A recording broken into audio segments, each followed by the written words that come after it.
The sound of hoofbeats behind her meant death was catching up, and Grace Jensen knew she had maybe 5 minutes before the men her father sent would drag her back to San Francisco in chains. She had been running for 3 days straight, ever since she discovered what her father truly was beneath the veneer of respectability. Theodore Jensen owned half the banks in San Francisco and controlled the other half through threats and violence. Grace had always suspected her father's business dealings were not entirely legitimate, but she had convinced herself that wealthy men simply operated differently than common folk. Then she stumbled into his office late one October night in 1882 and saw the blood on his hands, literal blood, and the body of a young clerk who had threatened to expose the fraud that had ruined dozens of families. Her father had looked up at her with cold eyes and said, "You will forget what you saw, Grace. You will marry Robert Huntington next month as planned, and you will never speak of this to anyone." But Grace could not forget. She could not marry the son of her father's business partner, knowing that their wealth was built on murder and theft. So she stole money from her father's safe, took her mother's old riding clothes, and fled into the night.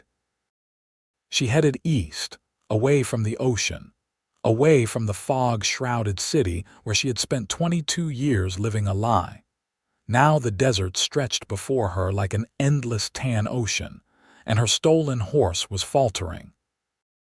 The animal had been strong when she took it from a stable in Sacramento, but 3 days of hard riding had taken its toll. Foam flecked its mouth, and its sides heaved with each labored breath.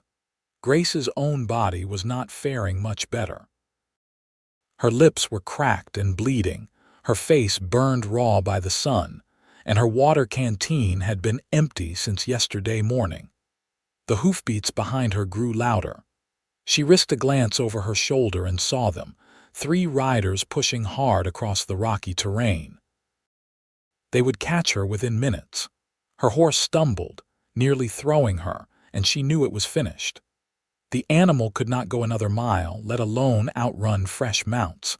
Ahead, the land rose into a series of rocky hills dotted with scrub brush and twisted juniper trees.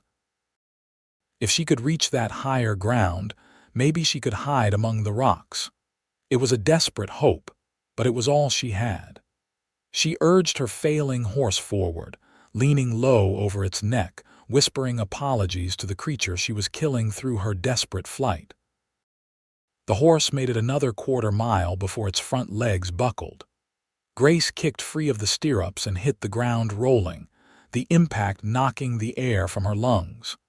She lay in the dirt for a precious second, stunned and gasping, then forced herself to her feet. The horse lay on its side, breathing but unable to rise. She had no weapon to end its suffering mercifully, so she turned and ran toward the hills on foot. Her riding boots were not made for running, and within 50 yards her ankles were screaming. The men behind her were close enough now that she could hear them calling to each other. She recognized the voice of Marcus Doyle, her father's chief enforcer, a man with dead eyes and quick hands. There she is, on foot. Grace's heart hammered against her ribs as she forced her legs to move faster. The base of the hills was still 100 yards away. She would never make it. Tears of frustration and fear burned in her eyes, but she refused to let them fall. She would not give her father the satisfaction of her tears. Then she saw him. A lone rider sat atop a gray horse on an outcropping of rock about 50 yards to her left. He was watching the chase unfold with the stillness of a man accustomed to observing before acting. Even from a distance, Grace could see he was tall in the saddle, with a dark hat pulled low against the sun. For a moment, she thought he might be another of her father's men, cutting off her escape, and despair washed through her. But then the rider moved. He guided his horse down from the rocks with easy confidence, intercepting her path. As he drew closer, Grace could see he was young, perhaps 26 or 27, with sun-darkened skin and eyes the color of whiskey. He wore worn denim and a leather vest, with a holstered revolver at his hip. A working cowboy, she realized, not a hired gun from the city. "Please," she gasped as she ran toward him. "Please, they are going to kill me."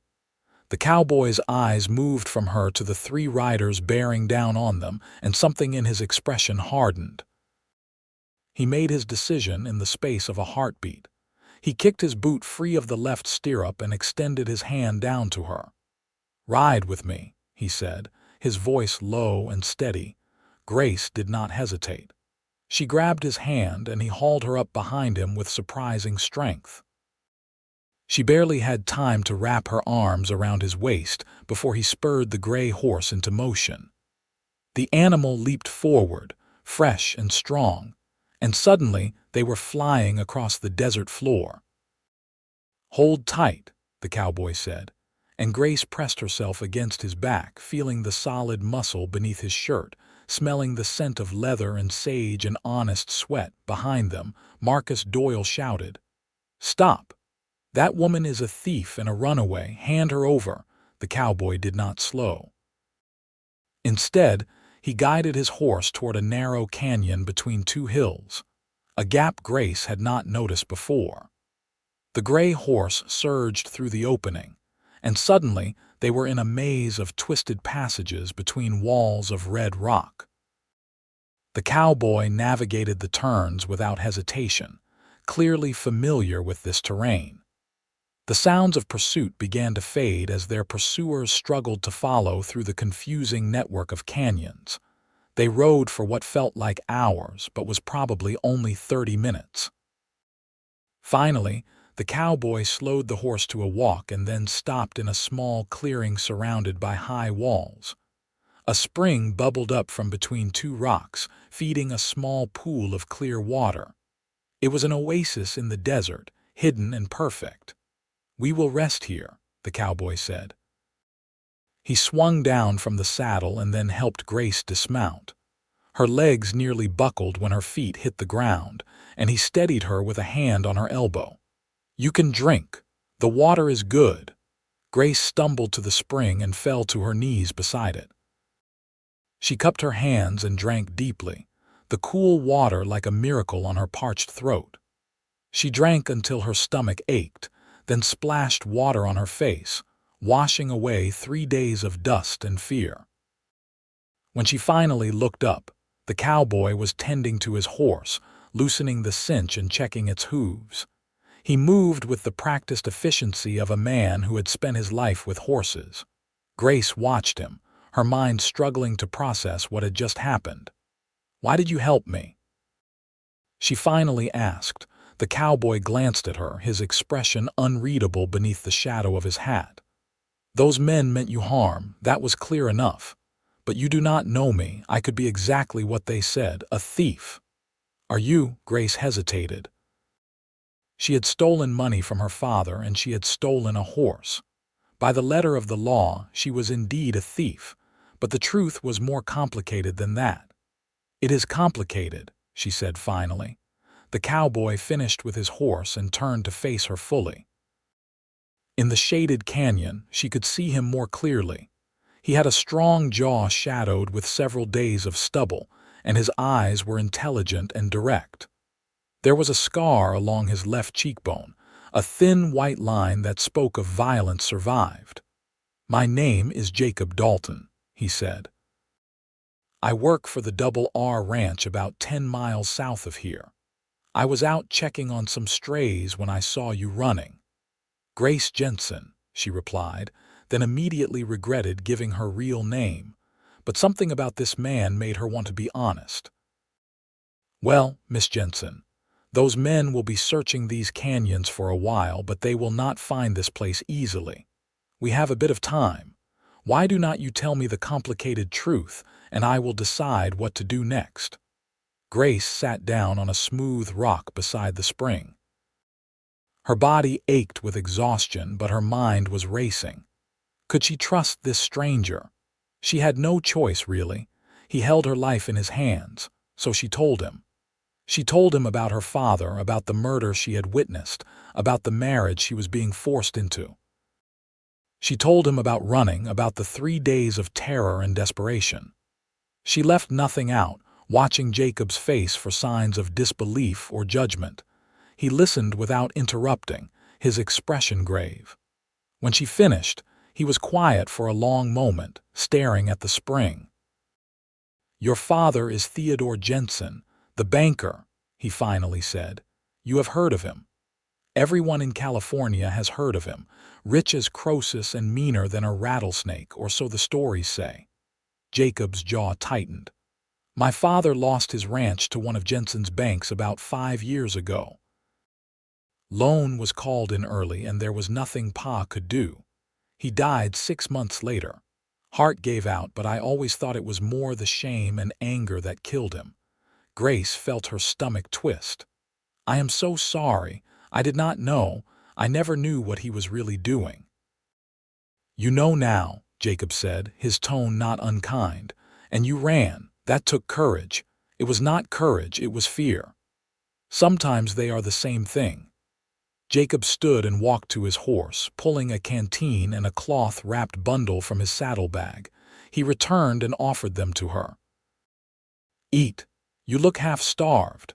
The bundle contained jerky and hard biscuits. Grace ate ravenously, unable to remember her last real meal. Jacob sat across from her, watching the canyon entrance with alert eyes.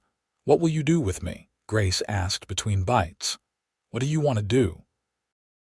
"Keep running. Get far enough away that my father cannot reach me, maybe Colorado or even further east. That is a long way for a woman traveling alone. I do not have a choice." Jacob was quiet again, thinking. Grace studied him in the silence, this stranger who had saved her life without knowing anything about her. There was something solid about him, something trustworthy. In a world where her own father had proven to be a monster, Jacob Dalton felt like an anchor. "I have an idea," he said finally. "It is not perfect, but it might work." The Double R is owned by a woman named Rebecca Ross. She is tough as nails and does not take nonsense from anyone. She also has no love for powerful men who abuse their positions. If I bring you to her, she might give you work and a place to stay. At least until you figure out your next step. Would she do that? For a stranger, Miss Ross has a way of collecting strays, Jacob said with the hint of a smile. Human and otherwise, and if I vouch for you, she will listen.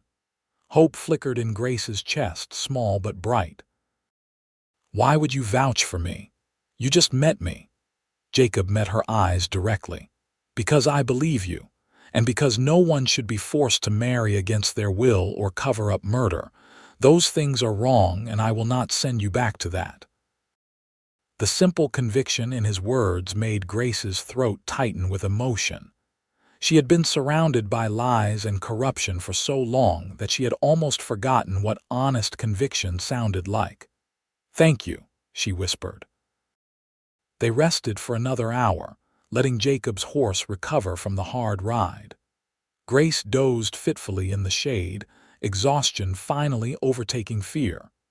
She woke to find Jacob standing watch at the canyon entrance, his hand resting on his revolver.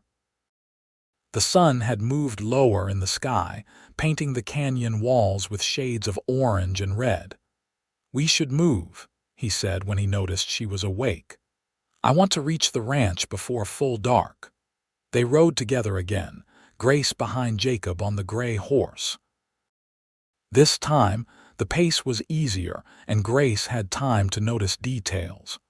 The way Jacob sat in the saddle like he was born there, the breadth of his shoulders, the care with which he guided the horse over rough terrain.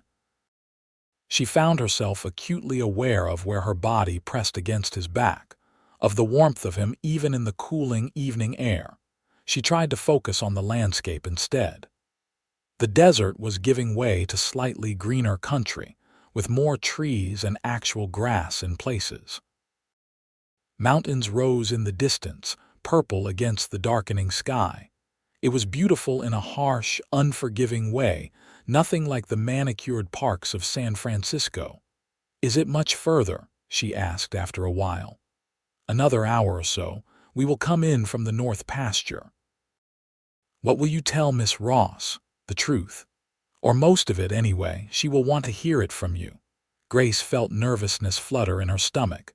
What if this Rebecca Ross turned her away? What if she thought Grace was too much trouble? But there was no point in worrying about it now. She had cast her fate with Jacob Dalton, and she would have to trust his judgment. The sun was balanced on the horizon when they crested a ridge, and Grace saw the Double R Ranch spread out below them. It was larger than she had expected, with several barns and outbuildings, corrals full of horses, and a sprawling ranch house built of timber and stone. Lights glowed in the windows, warm and welcoming in the gathering dusk. "It is beautiful," Grace said softly. "It is a good place," Jacob agreed. "Miss Ross runs it right, treats her people fair, and works harder than anyone." They rode down toward the ranch, and Grace saw several men moving around the corrals, finishing the day's work. A few looked up as Jacob and Grace approached, their expressions curious but not hostile. Jacob raised a hand in greeting and rode straight to the main house. He dismounted and helped Grace down just as the front door opened. A woman stepped out onto the porch, and Grace's first thought was that Rebecca Ross looked exactly like someone who could run a ranch in the middle of California. She was perhaps 40 years old, with steel gray hair pulled back in a practical bun and eyes that missed nothing. She wore men's trousers and a simple blouse, and there was a rifle leaning against the doorframe within easy reach. "Jacob," she said, her voice carrying clear authority. "You are late. And you have brought company." "Yes, madam. This is Miss Grace Jensen. She needs help, and I thought you might be willing to hear her story." Rebecca's sharp eyes moved to Grace, taking in her disheveled appearance, the fine quality of her ruined riding clothes, the exhaustion and fear written on her face. Something in the older woman's expression softened slightly. "Come inside, both of you. Jacob, tend to your horse first." "Miss Jensen, you look about ready to collapse.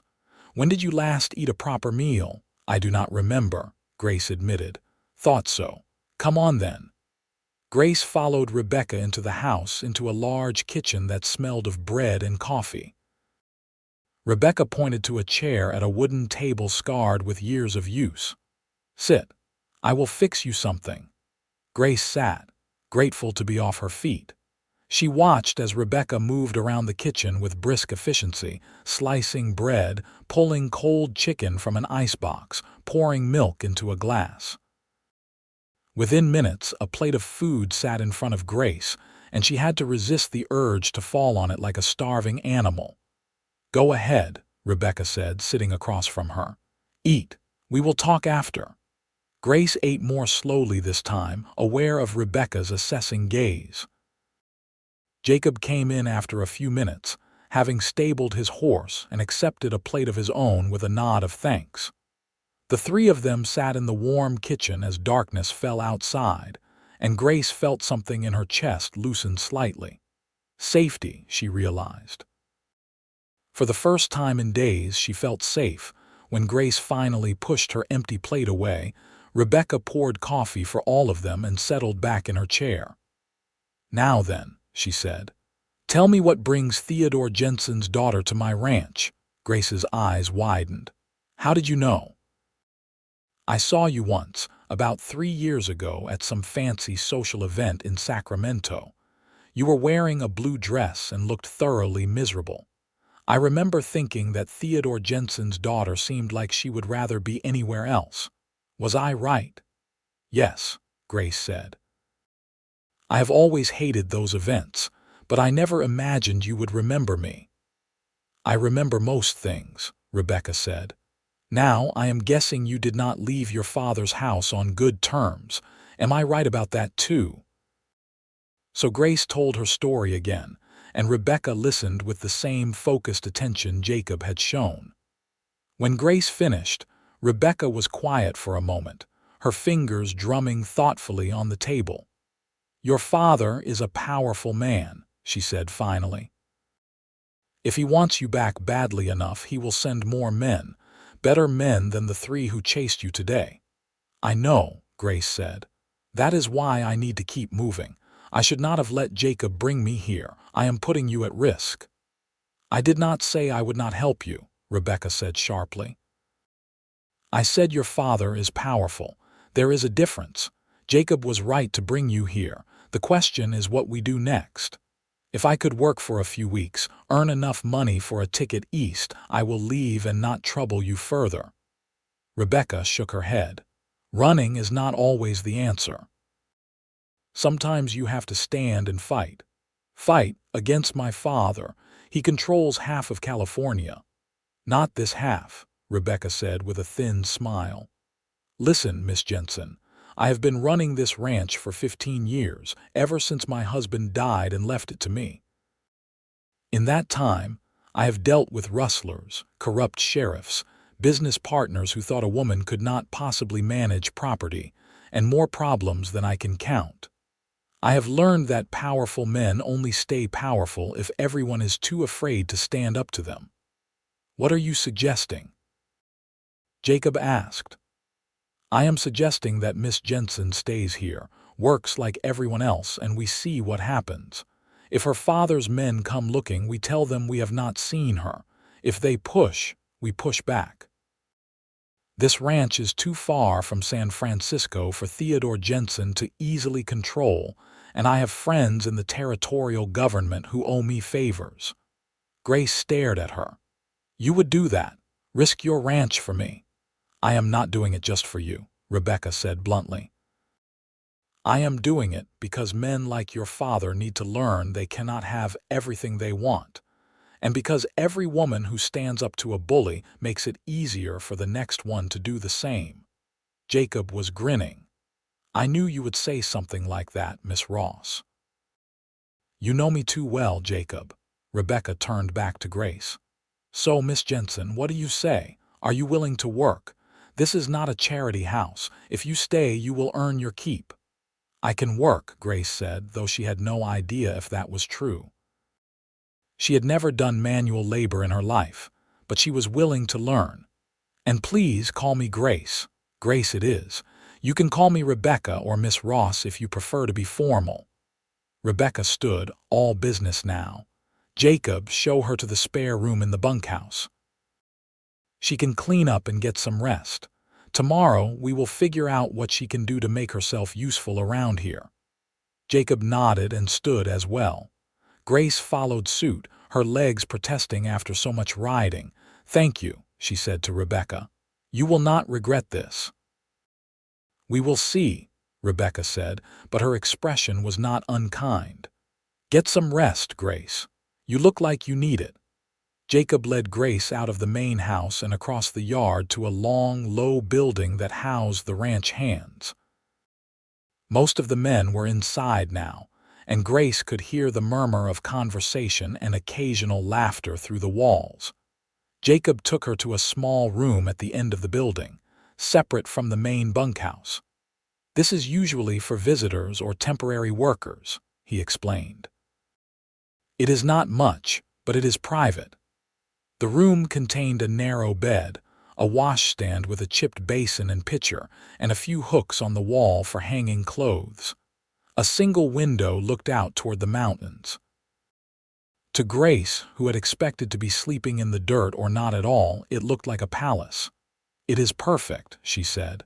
"Thank you, Jacob, for everything." Jacob looked slightly uncomfortable with her gratitude. "I just did what was right. Many men would not have. They would have kept riding and left me to my fate." "Then many men are cowards," Jacob said simply. He tipped his hat to her. "Get some rest, Grace. Tomorrow will be a long day." He left, closing the door softly behind him. Grace stood alone in the small room, almost unable to believe the turn her fortunes had taken. This morning, she had been certain she would be caught and dragged back to San Francisco in disgrace. Now she was safe, at least for the moment, with a roof over her head and people willing to help her. She poured water from the pitcher into the basin and washed her face and hands, scrubbing away the grime of travel. Her reflection in the small mirror above the washstand looked like a stranger, sunburned, wind-chapped, with her dark hair tangled and wild. She barely resembled the polished young woman who had attended parties in San Francisco. Good, she thought. That woman was a fool who did not see the truth right in front of her.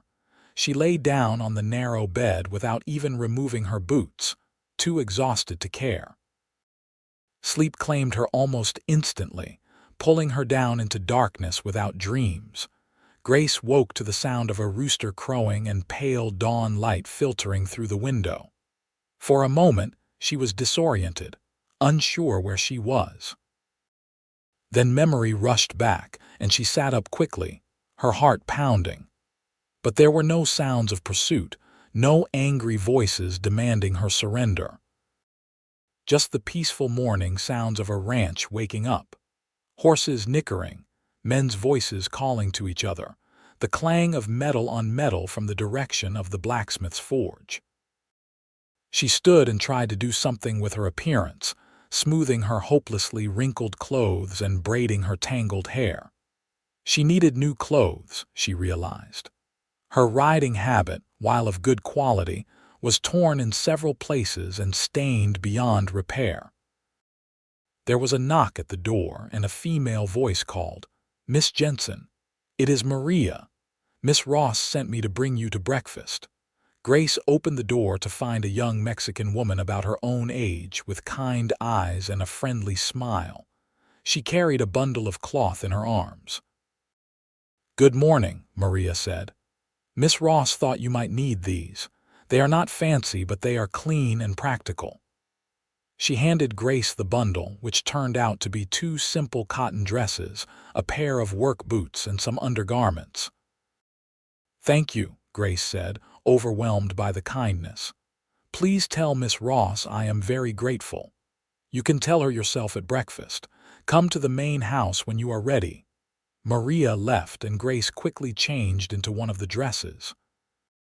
It was plain blue cotton with long sleeves and a high neck, nothing like the fashionable gowns she was accustomed to, but it fit reasonably well and felt clean against her skin. The work boots were slightly too large, but they would do. She looked at herself in the mirror again and almost laughed. She looked like exactly what she was, a ranch hand. She made her way to the main house, where she found several people already seated around a large dining table. Rebecca sat at the head, with Jacob on her right and 3 other men she did not recognize ranged along the sides. Maria was bringing plates of food from the kitchen. Eggs, bacon, biscuits, and gravy. "Grace, come sit," Rebecca said, gesturing to an empty chair. "Everyone, this is Grace Jensen. She will be working here for a while. Grace, this is Charlie, Tom, and Frank. They work the ranch with Jacob." The 3 men nodded at her with varying degrees of curiosity. Charlie was older, perhaps 50, with gray in his beard. Tom was younger, maybe 19 or 20, with an open, friendly face. Frank was somewhere in between, dark-haired and serious. "Morning, miss," Charlie said. "Welcome to the Double R." Grace took her seat and accepted a plate from Maria. The food was simple but delicious, and she ate with genuine appetite while conversation flowed around her. The men discussed the day's work. Cattle that needed to be moved, fences that needed mending, a horse that had thrown a shoe. "Grace," Rebecca said, breaking into her thoughts. "Can you cook?" "A little," Grace admitted. "Not well. Can you sew?" "Yes, actually, I am quite good with a needle." Rebecca nodded thoughtfully. "Good. Maria could use help with the mending. We have a pile of torn shirts and pants that need attention. Can you ride?" "Yes. I have been riding since I was a child." "Can you handle a horse? Really handle one, not just sit pretty on a gentle mare?" Grace thought about the 3 days of hard riding that had brought her here. "I can manage. We will test that later. For now, you will help Maria with the mending and the housework. Once I see what you can do, we will figure out where you fit best." It was not glamorous work, but Grace was grateful for it. She spent the morning in the main house with Maria, working through an enormous pile of mending. Maria was good company, chattering cheerfully about life on the ranch while her needle flashed through fabric. Grace learned that Maria had worked for Rebecca for 5 years, that she was engaged to a man named Carlos who worked on a neighboring ranch, and that she considered Rebecca Ross to be the finest woman in California. "She gave me a job when no one else would," Maria explained. "My family, we had some trouble and people said bad things about us. But Miss Ross, she did not care about gossip. She cared that I could work hard and be honest. I would do anything for her." Grace understood that feeling. After only one night, she felt similarly loyal to the woman who had taken her in. Around midday, Jacob appeared at the kitchen door. "Miss Ross says to bring Grace out to the corral," he told Maria. "She wants to see her ride." Grace set down her sewing and followed Jacob outside. Rebecca was waiting by a large corral where several horses moved restlessly. One of them, a tall chestnut mare, was saddled and ready. "That is Copper," Rebecca said, pointing to the mare. "She is spirited and smart. If you can handle her, you can handle most horses. Go ahead and show me what you can do." Grace approached the mare carefully, letting the horse sniff her hand before reaching for the reins. Copper tossed her head but did not back away. Grace checked the cinch, adjusted the stirrups, and swung into the saddle with practiced ease. The mare danced sideways, testing her, but Grace kept her seat and her calm. "Let us see what you have," she murmured to the horse and urged her into a walk. For the next 20 minutes, Grace put Copper through her paces. Walk, trot, canter, figure eights, stops and starts. The mare was indeed spirited, but Grace had grown up riding her father's blooded horses, animals bred for speed and temperament. Copper was a ranch horse, sturdy and intelligent but not beyond Grace's abilities. When she finally brought the mare back to where Rebecca and Jacob stood, both of them looked impressed. "You really can ride," Rebecca said. "Where did you learn?" "My father kept stables in the city. Before I understood what kind of man he was, I spent every spare moment with the horses. It was the only place I felt free." Rebecca nodded slowly. "All right. Starting tomorrow, you will work with Jacob and the others in the mornings, helping with the horses and cattle. Afternoons, you can help Maria. That way you will learn the full operation. Sound fair?" "More than fair," Grace said. "Thank you." "Do not thank me yet. Ranch work is hard and I expect everyone to pull their weight." Over the next 2 weeks, Grace learned what hard work truly meant. She woke before dawn every morning and worked until after dark, her muscles aching with unfamiliar effort. She learned to rope cattle, mend fences, clean stalls, and 100 other tasks that ranching required. Her hands, once soft and carefully maintained, became rough and calloused. Her skin darkened further under the relentless sun, despite the hat Rebecca insisted she wear. But she also learned the satisfaction of honest labor, of going to bed exhausted but with the knowledge that she had earned her place. The other ranch hands accepted her gradually, their initial skepticism fading as she proved she was willing to work. Charlie taught her how to repair tack. Tom showed her the best places to find stray cattle in the hills. Frank, though quiet, always had a nod of approval when she did something well. And Jacob was there, always patient, always ready to help when she struggled with a task. They often worked together, and Grace found herself watching him when she thought he was not looking. She noticed the way he gentled a nervous horse with soft words and steady hands. The way he laughed at Tom's terrible jokes. The way his eyes crinkled at the corners when he smiled, which was not often enough. She noticed, too, that he watched her. She would catch him looking at her across the corral, or at the dinner table, his expression thoughtful.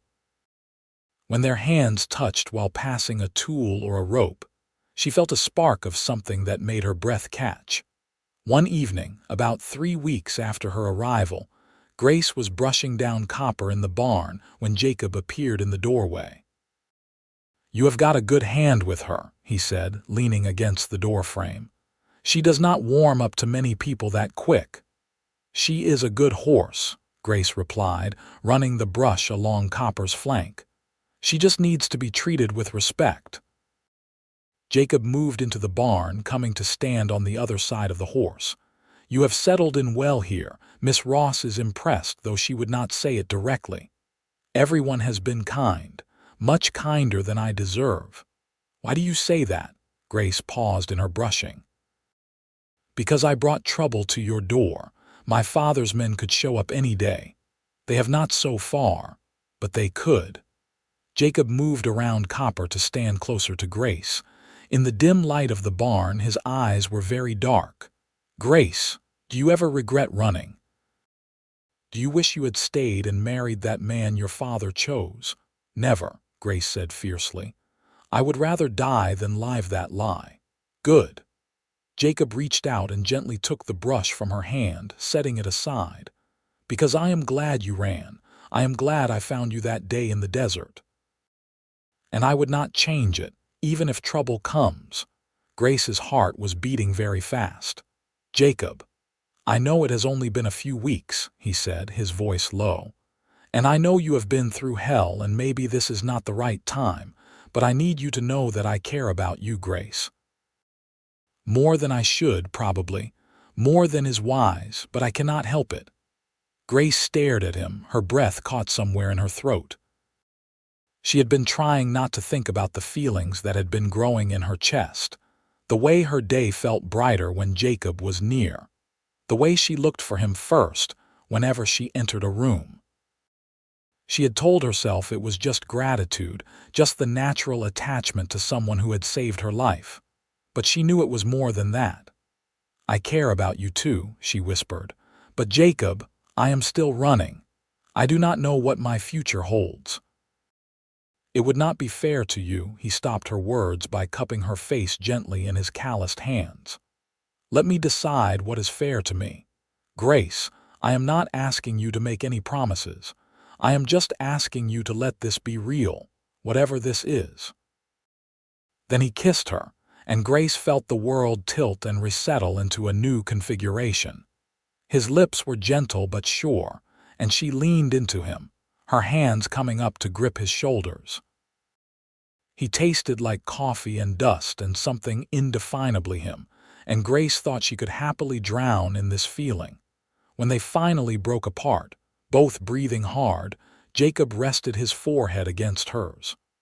"I have wanted to do that since the first day," he admitted. "You looked so fierce, running toward me with those men chasing you, like a warrior princess or something from a story." Grace laughed, the sound shaky. "I felt like a terrified rabbit." "Sometimes they are the same thing," he said, echoing his words from that first day.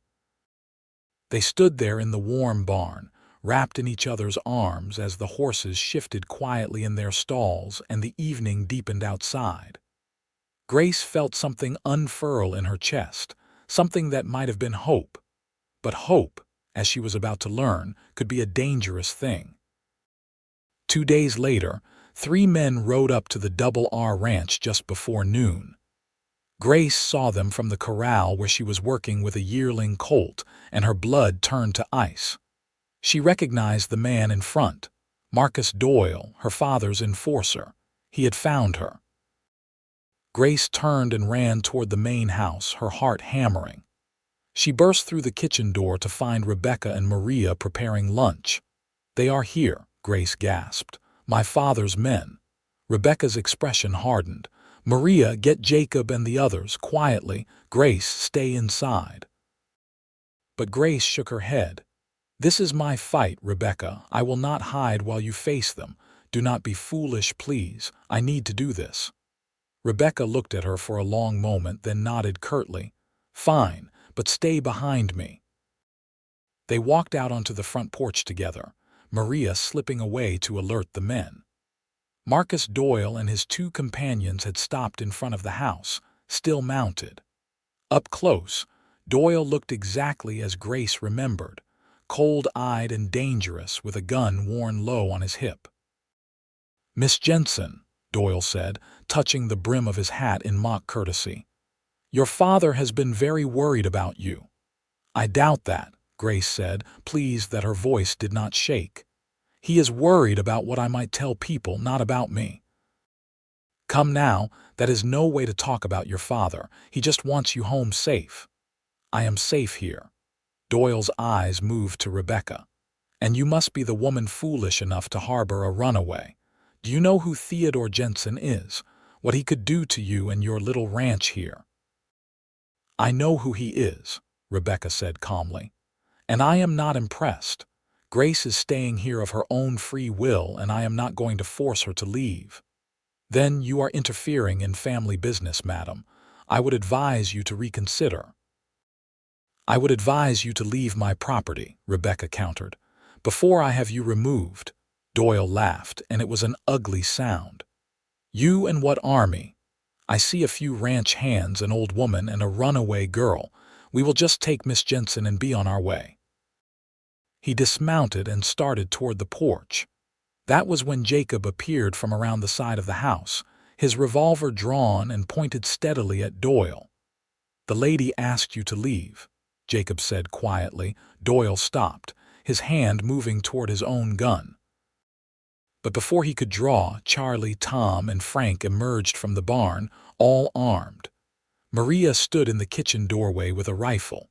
Suddenly, Doyle and his men were badly outnumbered. "This is not over," Doyle snarled. "Jensen has a long reach." "Then he can reach all the way to the sheriff in Sacramento," Rebecca said. "Because if you come back here threatening my people, that is exactly who I will contact. I have friends in the territorial government, Mr. Doyle, and they take a dim view of men who threaten honest ranchers. Now get off my property before I have you arrested for trespassing." For a moment, Grace thought Doyle might try something anyway. His hand twitched near his gun and his eyes were full of rage. But he was a practical man, and he could see the odds were against him. He backed slowly toward his horse, never taking his eyes off Jacob's gun. "This is not finished," he said, looking directly at Grace. "Your father will get you back, one way or another." Then he and his men mounted and rode away, leaving a cloud of dust hanging in the air. Grace's legs suddenly felt weak and she grabbed the porch railing for support. Rebecca put a hand on her shoulder. "You did well," the older woman said. "You did not back down. But he will be back," Grace said, "or my father will send others. This will never end as long as he thinks he can control me." Jacob holstered his gun and came up onto the porch. "Then we need to make sure he cannot control you. We need to find a way to stop him permanently." "How?" Grace asked helplessly. "He is too powerful, too well connected. Everyone has weaknesses," Rebecca said thoughtfully. "Even powerful men. You said you saw him commit murder. Who was the victim?" "A clerk named William Morrison. He had discovered fraud in my father's bank records. He was going to expose it to the authorities. And you witnessed this." "I saw the aftermath. I saw the body and I saw the blood on my father's hands. He admitted it to me." Rebecca's eyes gleamed. "That might be enough. If we can get word to the right people in San Francisco, people who would benefit from seeing Jensen fall, we might be able to turn his power against him." "Who would believe me? He is Theodore Jensen. I am just his daughter." "You would be surprised," Rebecca said. "Powerful men make enemies. Lots of them. Jacob, tomorrow you ride to Sacramento. Find Judge Morrison and tell him everything. If the dead clerk was any relation, he will want to know." "Judge Morrison," Grace's eyes widened. "William Morrison's father, the very same. He is a federal judge, honest as they come, and he has been trying to build a case against your father for years. Your testimony might be exactly what he needs. Hope flared in Grace's chest again, brighter this time. "Do you really think it could work?" "I think it is worth trying." "But Grace, you need to understand, if you do this, if you testify against your father, there is no going back. You will be cutting all ties to your old life." "Good," Grace said firmly. "That life was built on lies. I want no part of it." Jacob left for Sacramento the next morning, carrying a letter from Rebecca to Judge Morrison. Grace threw herself into work, trying not to count the hours until he returned. She found herself missing him fiercely, missing his steady presence and quiet strength. The ranch felt emptier without him. He was gone for 3 days. When he finally rode back, dusty and tired, Grace ran to meet him, forgetting propriety in her relief. "What did he say?" she demanded as Jacob dismounted. Jacob's tired face split into a smile. "He wants to meet with you. Judge Morrison has been investigating your father for 3 years, trying to find proof of his crimes. He says your testimony could be the key to bringing him down, but you will have to come to Sacramento and make a formal statement." "When?" "As soon as you are ready." I told him about Doyle's visit, and he is sending federal marshals to escort us. We leave in 2 days. Grace felt fear and excitement warring in her chest. This was her chance to stand up to her father, to make him pay for his crimes. But it was also terrifying. What if she was not strong enough? What if her testimony was not enough? Jacob must have seen the fear in her eyes because he took her hands in his. "You do not have to do this alone, Grace. I will be with you every step of the way. Promise." "I promise." 2 days later, 2 federal marshals arrived at the ranch, and Grace, Jacob, and Rebecca made the journey to Sacramento under their protection. The capital city was bustling and busy, nothing like the wild, empty spaces Grace had grown accustomed to over the past month. But she felt safer than she had in her father's grand San Francisco house, because she was surrounded by people who truly cared about her. Judge Morrison was a tall, austere man with grief in his eyes. When Grace told him about his son's death, about seeing William Morrison's body in her father's office, the judge's hands shook. "I knew," he said quietly. "I knew my son was dead, but I had no proof, and no one would investigate. Theodore Jensen is too well protected. But now, with your testimony, we can finally bring him to justice." Over the next week, Grace gave her formal statement, answering endless questions from the judge and his lawyers. It was exhausting and often painful, reliving that terrible night, but she did not waver. Jacob sat beside her through every session, his presence giving her strength. Finally, Judge Morrison announced that he had enough to issue a warrant for Theodore Jensen's arrest on charges of murder and fraud. Federal marshals were dispatched to San Francisco to take him into custody. "It will cause a scandal," the judge warned Grace. "Your father's trial will be front-page news. Your name will be in every paper in California." "I do not care," Grace said, "as long as he pays for what he did." They stayed in Sacramento to wait for news. 3 days later, word came back. Theodore Jensen had been arrested without incident. Faced with the evidence against him and his daughter's testimony, several of his business associates had turned on him, providing even more proof of his crimes. The case against him was ironclad. Grace felt a weight lift from her shoulders that she had not even realized she was carrying. It was over. Her father could not hurt her anymore. She was free. That night, she and Jacob walked along the Sacramento River, watching the sun set over the water. Grace felt lighter than she had in years, maybe ever. "What will you do now?" Jacob asked. "You could start over anywhere. Go east like you planned. See the world." Grace looked at him, at this man who had saved her life and then given her the courage to save herself. She thought about the Double R Ranch, about Maria's friendship and Rebecca's gruff kindness, about the satisfaction of hard work and the beauty of the desert at dawn. She thought about where she felt most at home. "I want to go back to the ranch," she said. "If Rebecca will have me. That is where I belong now." Jacob's face lit up with a smile that made her heart skip. "She will have you, and what about us? What do we do about this thing between us?" Grace moved closer to him, close enough to feel his warmth. "I think we see where it goes. I think we give it time and let it grow, and we do not run from it." "I can do that," Jacob said softly. He pulled her into his arms, and Grace went willingly, resting her head against his chest and listening to the steady beat of his heart. Above them, stars were beginning to appear in the darkening sky, and Grace thought that maybe, just maybe, she was going to get her happy ending after all. They returned to the Double R Ranch a week later, and life settled into a new rhythm.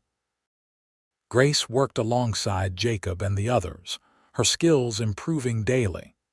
She and Jacob courted properly, with long walks in the evening and conversations that lasted until late into the night. He told her about his childhood, about losing his father and the ranch that had been in his family for 2 generations. She told him about her lonely years in San Francisco, about the longing for something real and true. "I found it here," she said one evening as they sat on the porch of the main house, watching the sun paint the mountains gold and purple. "Everything I was looking for." "Did you find me?" Jacob asked, a teasing note in his voice. "I found you first," Grace corrected.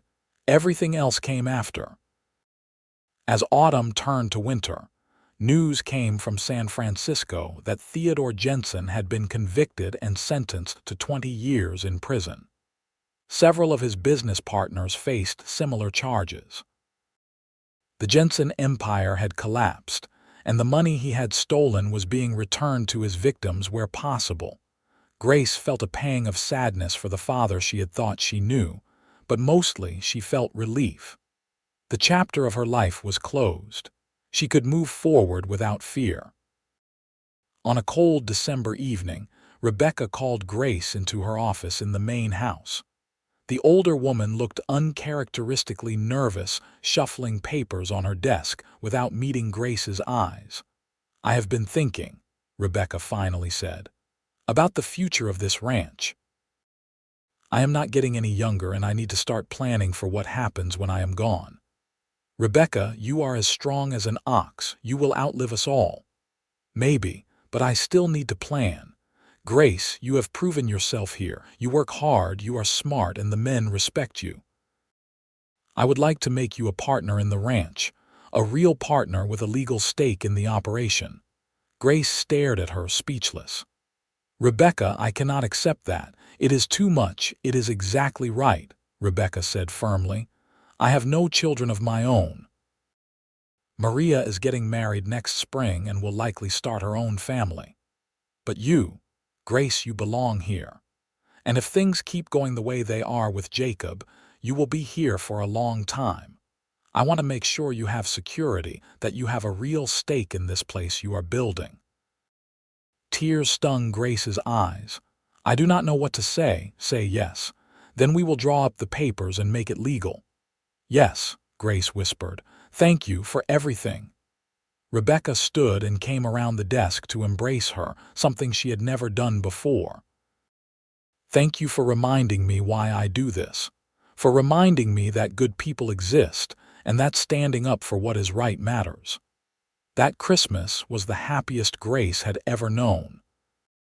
The ranch hands and their families gathered in the main house for a feast, and the air was full of laughter and music. Jacob gave Grace a silver locket that had belonged to his mother, and she gave him a hand-tooled leather belt she had made with Maria's help. As midnight approached and people began to drift home, Jacob pulled Grace aside. "Come outside with me," he said. "I want to show you something." They walked out into the cold night, their breath fogging in the air. Jacob led her to the corral where Copper stood watching them with intelligent eyes. "You remember the first time I saw you?" Jacob asked. "Running across that desert like your life depended on it. I remember everything about that day." I knew right then that you were going to change my life. I did not know how, but I knew it for certain." He turned to face her, taking both her hands in his. "Grace Jensen, I love you. I love your courage and your strength and your stubborn determination to do what is right. I love the way you laugh at Tom's awful jokes and the way you gentle a nervous horse. I love everything about you, and I want to spend the rest of my life showing you how much." He dropped to one knee in the dirt, and Grace's heart felt like it might burst from her chest. "Will you marry me?" Jacob asked. "Will you be my wife and my partner and my best friend for all the days we have left?" "Yes," Grace said through tears of joy. "Yes, yes, 1,000 times yes." Jacob stood and kissed her, and Grace wrapped her arms around him and held on tight. This man who had saved her life and then taught her how to live it. Around them, the ranch was quiet and peaceful, and above them the stars wheeled in their eternal dance, and Grace thought she had never been so happy in all her life. They were married in the spring of 1883, in a simple ceremony at the ranch with everyone they cared about in attendance. Maria stood up as Grace's maid of honor, and Charlie gave her away since her father was in prison, and Grace had no desire to see him anyway. Rebecca officiated, having been granted the authority by a friendly judge in Sacramento. Grace wore a white dress that Maria had helped her sew, and Jacob wore his best suit, and they spoke their vows under a sky so blue it hurt to look at.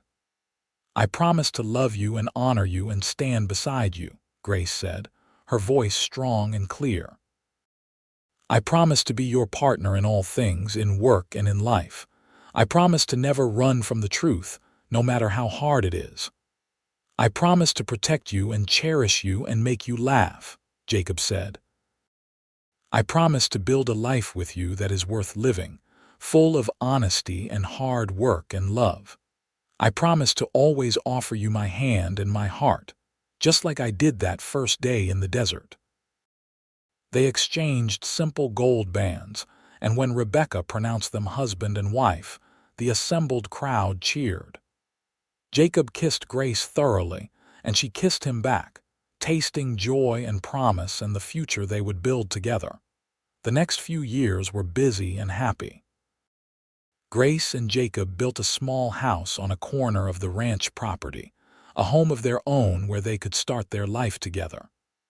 Grace continued to work with the horses and cattle, earning a reputation as one of the best riders in the county. Jacob took on more responsibility at the ranch, eventually becoming Rebecca's foreman. In the spring of 1884, Grace discovered she was pregnant. She told Jacob one evening as they sat on the porch of their little house, watching the sun set over the mountains they both loved. "I am going to have a baby," she said simply. Jacob's face went through about 12 different emotions in 3 seconds before settling on pure joy. He grabbed her and spun her around, laughing like a boy, until Grace begged him to stop before she got dizzy. "A baby," he kept repeating. "We are going to have a baby." Their son was born in January of 1885, a healthy boy with his father's dark hair and his mother's gray eyes.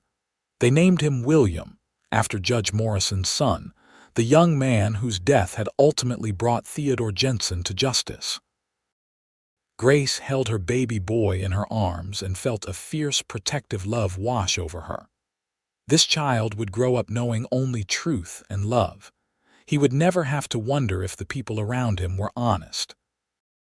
He would be raised on this ranch, with open skies and hard work and people who cared about each other. He would have everything she had never had as a child, and she would make sure of it. "He is perfect," Jacob whispered, touching William's tiny hand with one finger. "He is ours," Grace said. "And he is loved." Rebecca doted on the baby, becoming the grandmother William would never have otherwise. Maria, now married to Carlos and expecting her own child, helped Grace navigate the challenges of new motherhood. The ranch hands all took turns spoiling the boy, and he grew up surrounded by love and laughter. In 1887, Grace and Jacob had a daughter, whom they named Rebecca Rose, after the woman who had given Grace a second chance at life. Little Rebecca was blonde and blue-eyed like her grandmother, and from birth she showed signs of having inherited her namesake's stubborn determination. Time passed, as it always does. Children grew. The ranch prospered under Rebecca's leadership and Grace and Jacob's hard work. Word had spread about the young woman who had stood up to Theodore Jensen and brought him down, and while some people whispered scandal, most respected her courage. The Double R Ranch became known as a place where honest work was valued and where people who needed a second chance could find it. Theodore Jensen died in prison in 1892. Grace felt little when she received the news, just a vague sadness for what might have been if he had been a different man. She did not attend his funeral. Her real family was here on this ranch, with the man she loved and the children they were raising together. In 1895, Rebecca Ross fell ill. Despite the best efforts of doctors from Sacramento and even San Francisco, she continued to decline. Grace spent long hours at her bedside, holding her hand and telling her stories about the children and the ranch. "You have done well," Rebecca told her one evening, her voice weak but her eyes still sharp. "Better than I ever imagined when Jacob brought you here all those years ago." "You gave me a chance when no one else would," Grace said through tears. "You changed my life." "You changed your own life," Rebecca corrected. "I just gave you a place to do it. Promise me you will keep this ranch going, Grace. Keep it as a place where people can find refuge and honest work." "I promise," Grace said. "I will never forget what you did for me." Rebecca died peacefully in her sleep 3 days later. They buried her on a hill overlooking the ranch she had loved, under a sky painted with sunset colors. Grace, Jacob, and the children stood beside the grave, along with Maria and Carlos and their 3 children, Charlie and Tom and Frank, and dozens of others whose lives Rebecca had touched over the years. "She was the best person I ever knew," Grace said, laying a bouquet of wildflowers on the grave. "She taught me that strength and kindness are not opposites, and that standing up for what is right is always worth the cost." True to her word, Grace kept the ranch going strong. She and Jacob were equal partners now, running the operation together with a skill born of years of experience and mutual trust. William grew into a serious, thoughtful boy who loved working with the horses. Rebecca Rose was wild and fearless, equally comfortable in a dress at church or in work clothes chasing cattle through the hills. In 1898, Grace and Jacob welcomed another son, whom they named James Theodore. Grace insisted on using her father's middle name, not to honor the man he had been, but to honor the idea of redemption and second chances. This James would grow up knowing that people could change, that mistakes did not have to define you forever. The new century came, bringing changes to California and the West. The wild frontier was slowly being tamed, with more settlements and railroads and laws. But the Double R Ranch remained a constant, a place where hard work and honest dealing still mattered more than money or power. On a warm evening in 1905, Grace and Jacob sat on the porch of the main ranch house, watching their children play in the yard. William was 20 now, grown and capable, already taking on more responsibility at the ranch. Rebecca was 18, beautiful and spirited, with a string of suitors she treated with cheerful disdain. Little James was 7, still more interested in catching frogs than in cattle. "You ever think about that day?" Jacob asked, reaching over to take Grace's hand. "The day I found you in the desert. I think about it all the time," Grace admitted. "I think about how terrified I was, how certain that my life was over, And then you appeared like something out of a dream and offered me your horse. I offered you a lot more than that, as it turned out." Grace laughed. "You offered me everything that matters. A home, a family, a life worth living. I was running from my past that day, but I ran straight into my future." "Our future," Jacob corrected. He raised her hand to his lips and kissed it gently. "And I would not change a single moment of it. Not even the hard parts, especially not the hard parts. They made us who we are." They sat in comfortable silence as the sun sank lower, painting the sky in shades of orange and gold. Maria called from the kitchen that dinner was ready, and the children came running, hungry and laughing. Jacob stood and helped Grace to her feet, and together they walked into the house, into the warmth and noise and beautiful chaos of family. Grace paused in the doorway and looked back at the desert stretching into the distance, at the mountains purple against the evening sky. She thought about the frightened girl who had raced across that desert 23 years ago, certain that death was catching up with her. That girl could never have imagined this life, this abundance of love and purpose and belonging. But then, the best things in life were often the ones you never imagined. They were the ones that found you when you were running scared, the ones that appeared like cowboys on gray horses and said, "Ride with me," and meant it with every fiber of their being. "Grace," Jacob called from inside. "You coming?" "Yes," she said, smiling. "I am right here." She walked inside and closed the door behind her, leaving the past where it belonged and embracing the life she had built from courage and love and second chances. The years continued to roll by with the steady rhythm of ranch life. William married in 1907, bringing home a sweet-faced schoolteacher named Anne from Sacramento, and they built a house on the eastern edge of the property. Their first child, a daughter they named Grace, arrived in 1908, making Grace and Jacob grandparents for the first time. Grace held her tiny granddaughter and marveled at the passage of time. She was 47 years old now, with silver threading through her dark hair and lines around her eyes from years of squinting into the sun. Her hands were permanently rough from ranch work, and she had scars from various accidents over the years. She looked nothing like the polished society girl who had fled San Francisco all those years ago, and she was grateful for it. Rebecca Rose proved just as stubborn about marriage as her namesake had been. She turned down 5 proposals before finally accepting the 6th, from a young lawyer named David Wright, who had the good sense to treat her as an equal.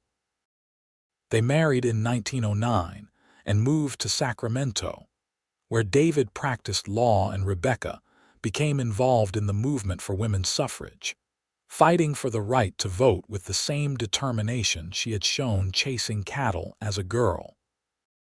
"She gets it from you," Jacob told Grace as they read Rebecca's latest letter, full of passionate descriptions of rallies and speeches. "That fire to make the world better." "She gets it from both of us," Grace corrected. "You showed me what standing up for what is right looks like. I just passed it on." James, their youngest, grew into a quiet, thoughtful boy with a gift for training horses.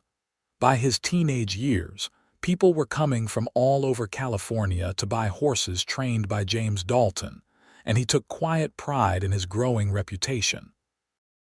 In 1911, word came that Theodore Jensen's business empire, which had been seized and liquidated after his conviction, had finally settled all its debts.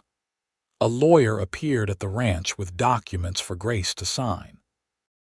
As Theodore Jensen's sole heir, she was entitled to what remained of his estate after all the creditors had been paid and all the victims of his fraud had been compensated. "How much is left?" Jacob asked. The lawyer named a figure that made them both blink in surprise.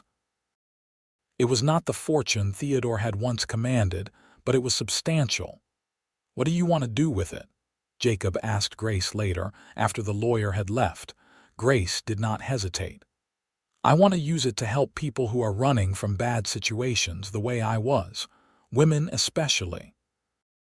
We could set up a fund, work with organizations in the cities to help women escape dangerous homes or forced marriages. We could give them the second chance Rebecca gave me." They established the Rebecca Ross Foundation in 1912, dedicated to helping women in crisis. Grace threw herself into the work with characteristic determination, traveling to San Francisco and Sacramento and other cities to meet with organizations and individuals who were doing similar work. The foundation helped hundreds of women over the years, providing money for travel, job training, legal assistance, and refuge. "Your father's money used to help the people he spent his life hurting," Jacob said one evening. "There is a certain poetry to that." "There is justice to it," Grace said.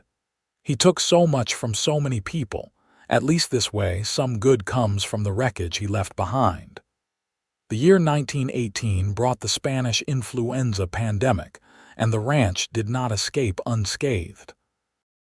Several of the ranch hands fell ill, and though most recovered, Charlie did not. He died in October at the age of 78, and they buried him beside Rebecca on the hill overlooking the ranch. "He was here when I arrived," Grace said at his funeral, tears streaming down her face. "He taught me so much, and he never made me feel foolish for not knowing how ranch life worked. He was a good man, and I will miss him every day."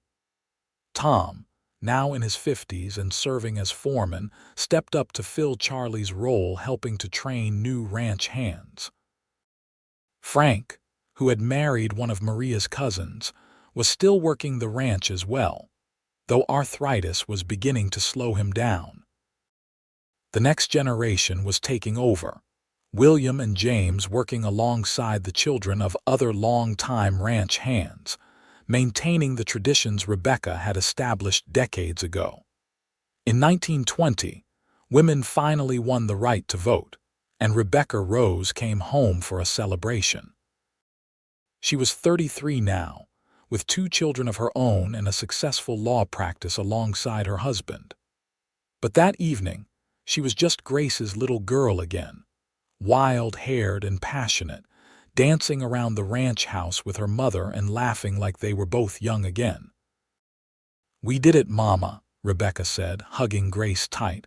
"Women can vote now. We have a voice." "You always had a voice, darling," Grace said. "You just made sure the world heard it." The 1920s brought prosperity to the ranch. Cattle prices were good, and the horse breeding program James had developed brought in substantial income. Grace and Jacob were able to make improvements to the property, building new barns and updating the main house with modern conveniences like electricity and indoor plumbing. But more than the material success, what mattered most to Grace was the family they had built. William and Anne had 4 children now, all healthy and happy. Rebecca and David had 3, including twins who showed every sign of being just as much trouble as their mother had been. James married in 1924 to a quiet girl named Sarah who had come to the ranch seeking work after leaving an abusive home. The Rebecca Ross Foundation had helped her, and she had stayed to work at the ranch, eventually catching James's eye. "Another love story that started at this ranch," Maria said at James and Sarah's wedding, smiling at Grace. "This place has a magic to it." "The magic is that people here care about each other," Grace replied. "That is all it ever was, good people taking care of each other." On a summer evening in 1925, Grace and Jacob celebrated their 42nd wedding anniversary with a party at the ranch. All their children and grandchildren were there, along with Maria and Carlos and their family, Tom and Frank and their families, and dozens of others whose lives had been touched by the ranch over the years. As the sun set and people gathered around a bonfire in the yard, William stood up to make a toast. "To my parents," he said, raising his glass.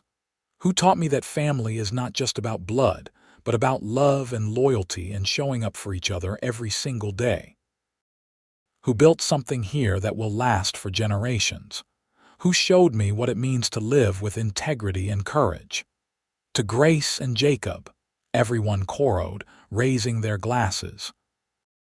Grace felt tears prick her eyes as she looked around at all these people, at this life she had built from the ashes of her old one. Jacob squeezed her hand, and she squeezed back, a lifetime of love and understanding passing between them without words. Later that night, after everyone had gone home and the house was quiet, Grace and Jacob walked out to the corral. The horses moved quietly in the darkness, familiar shapes in the moonlight. "You remember what you said to me that first day?" Grace asked. "When you pulled me up onto your horse." "I said ride with me," Jacob replied, "and I have been riding with you ever since." "Best decision I ever made," Jacob said softly, "offering you that horse, offering you my hand, offering you my heart." "Best decision I ever made was accepting," Grace said, "all of it, every single part."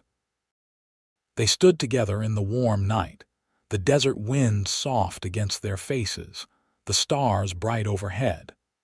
Grace thought about the terrified girl who had run into this desert 43 years ago, certain she was running toward her death. She could never have imagined that death was actually chasing her into life, into love, into everything that mattered. "Thank you," she whispered to Jacob, to the desert, to the universe that had brought her to this place at exactly the right moment. "For what?" Jacob asked. "For saying yes when I ran toward you, for not riding away, for giving me a chance. Grace, darling, you had me from the first second I saw you. I never stood a chance." She laughed and kissed him, this man who had been her salvation and her partner and her great love for more than 4 decades. They walked back to their house hand in hand, their steps in perfect sync after so many years together. The years continued their steady march. More grandchildren were born, and then great-grandchildren. The ranch adapted to changing times but never lost its essential character as a place of refuge and honest work. The Rebecca Ross Foundation continued its mission, helping thousands of women over the decades. In 1932, as the Great Depression tightened its grip on America, the ranch became even more important as a place where people could find work and purpose. Grace and Jacob, now in their 70s, worked alongside their children and grandchildren to keep the ranch running and to help as many people as they could. "We have seen hard times before," Grace told William, who was effectively running the ranch now, though he always deferred to his parents' wisdom. "We will see them through again." And they did, because that was what the people of the Double R Ranch did. They endured. They adapted. They took care of each other. Jacob died peacefully in his sleep in 1940 at the age of 84. Grace woke that morning to find him beside her, his hand still holding hers, his face peaceful. He had lived a full life, surrounded by love, and he had died the same way. Grace sat beside his body for a long time, not crying, just holding his hand and remembering. She remembered the moment she first saw him, sitting on his gray horse like an answer to a prayer.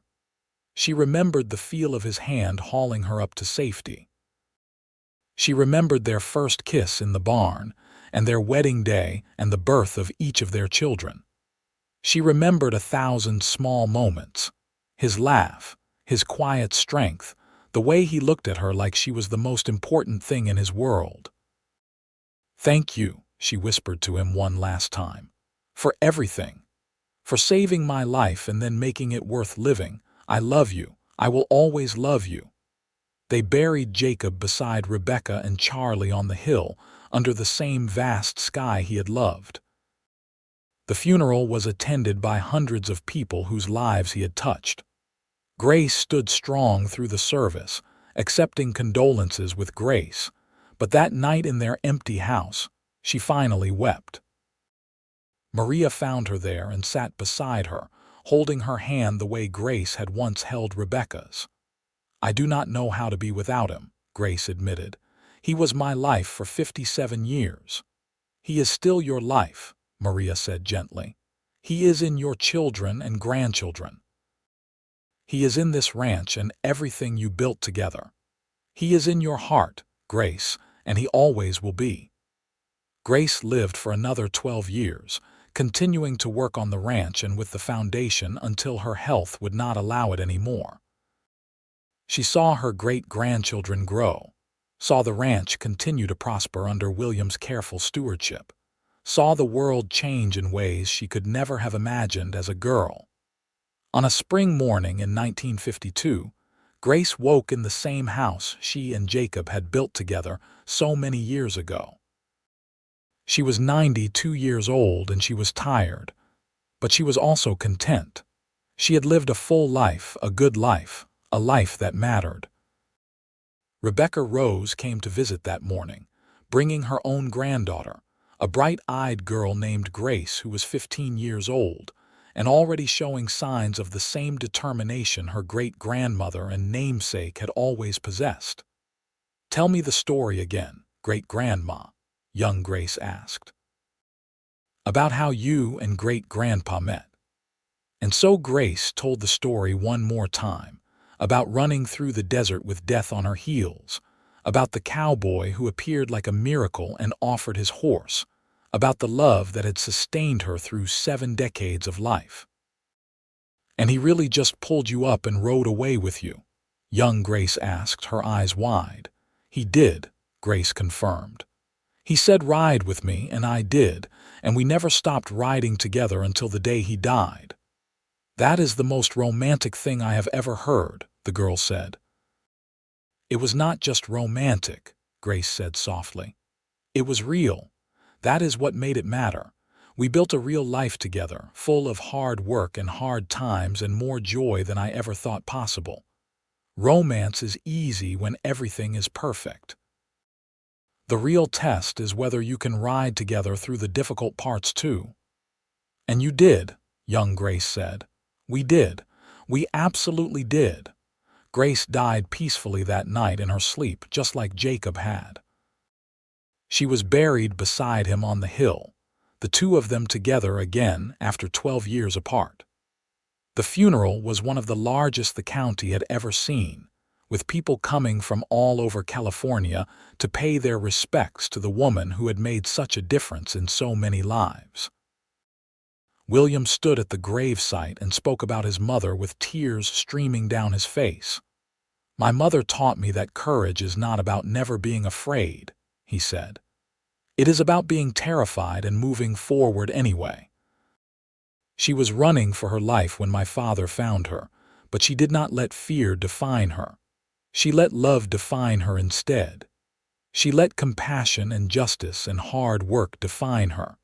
And she built something here that will outlast all of us, because the values she stood for are eternal." The Double R Ranch continued for generations, run by Grace and Jacob's descendants, always maintaining its character as a place of refuge and honest work. The Rebecca Ross Foundation grew into a national organization, helping thousands of women escape dangerous situations and build new lives.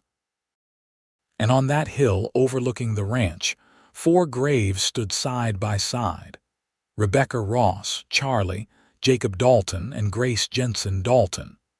4 people who had believed in second chances, who had stood up for what was right, who had built something that mattered.